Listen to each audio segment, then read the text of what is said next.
और ऐसे में अब बड़ा सवाल ये कि न्योते को ठुकराने का काम जो कांग्रेस की तरफ से किया गया है, कांग्रेस ने ठुकराया न्योता, सियासी फायदा या घाटा? आपको क्या लगता है पंकज जी? ये सियासी फायदे या घाटे की बात नहीं है, ये एक सैद्धांतिक रवैया अख्तियार करने की बात है।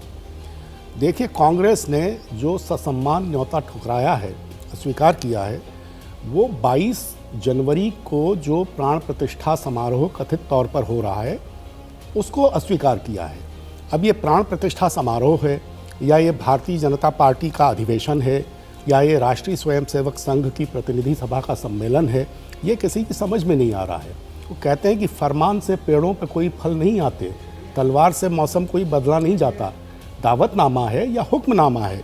अरे, कांग्रेस को 22 जनवरी के बाद जब जाना है जाएगी। ठीक है, 17 अप्रैल को रामनवमी है, हो सकता है 640 जिलों के कांग्रेसी प्रतिनिधिमंडल रामनवमी के दिन 17 अप्रैल को अयोध्या पहुंचे। तो ये जबरदस्ती क्या है कि 22 जनवरी को ही आइए, और अगर आप 22 जनवरी को नहीं आएंगे तो आप रामद्रोही हैं। सही कह रहे हैं इसमें सर, रामद्रोह का कोई आप कह रहे हैं कि साहब कांग्रेस को जब जाना होगा वहां पर जाएगी, लेकिन सवाल यहाँ पर यह है कि 24 चुनाव में तो कांग्रेस को जाना ही जाना है और वो तो तय वक्त पर जाना है। ऐसे में विजय जी, सवाल ये उठता है कि सैद्धांतिक फैसला जो पंकज जी कह रहे हैं कि साहब कांग्रेस की तरफ से लिया गया है, पर जब चुनाव में कांग्रेस पार्टी जाएगी तो फिर ये सैद्धांतिक फैसला कहीं चुनावी राजनीति में भारी तो नहीं पड़ जाएगा? कांग्रेस का ये फैसला दुविधा से निकलने का फैसला है।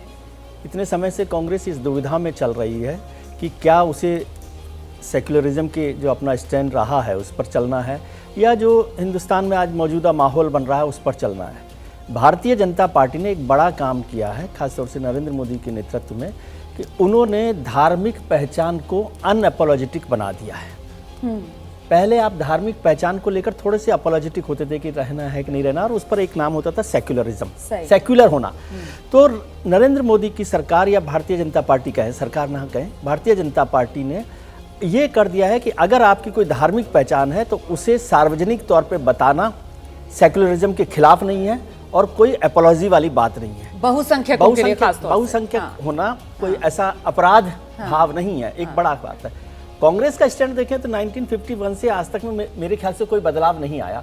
पहले वो सार्वजनिक तौर पर करती थी, अभी दुविधा से निकलते निकलते कि कर्नाटक के मठ मंदिरों में जाके, गुजरात में जनेऊ पहनकर, फिर काशी विश्वनाथ के दर्शन करके, फिर महाकाल के दर्शन करके और आज तय कर। लेकिन इसका जो मैं समझता हूँ कांग्रेस ने जो तय किया होगा उसमें ये समझ आया होगा कि उत्तर भारत में या हिंदी बेल्ट में तो उसे कोई फायदा होने वाला नहीं है। ठीक है, क्या वो दक्षिण भारत में अपने वोट बैंक को बचा सकती है या सीटों का बढ़ावा कर सकती है? ठीक है, ऐसा उन्होंने सोचा होगा, ऐसा मुझे। ठीक है सर, लेकिन जो बात आपने कही ना कि साहब दुविधा से बाहर निकलने वाला है,